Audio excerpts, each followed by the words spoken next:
Yang Dapi ni besok pagi kok nak kok. Kok siapa? Dia nak kena urusan dengan kok kedai khabar. Dia nak buka kok tu. Kok tu siapa?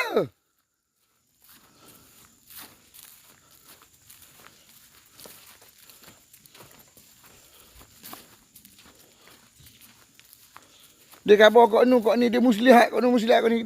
Dia siapa? Ni tunggu pagar ni, kandang ni. Kita pergi pasang dekat sana, dia pergi pasang dekat sini kumpulan ni. Ni baru ni.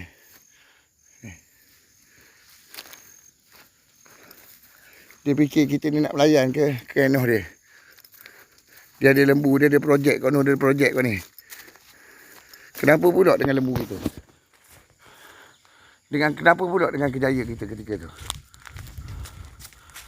Ni kandang ni. Ni kandang jadi isu dekat sini ni. Siapa pula suruh pasang kandang dekat sini? Ni, pasang ni, dia nak suruh aku cacok kandang dekat sini ni. Ni.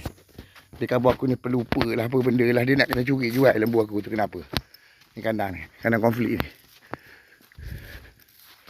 Yang Mak Pahang ni bincang dengan Mi Toto. Kenapa pula aku nak kena bincang? Benda tu kita buat dekat nursery sana. Nak jawapan daripada dia orang ni. Dia orang ni siapa? Pasal air liur, dia sembang air liur dekat situ. Kerja dia macam mana? Okey, terima kasih. Kita jumpa lagi next video insyaAllah.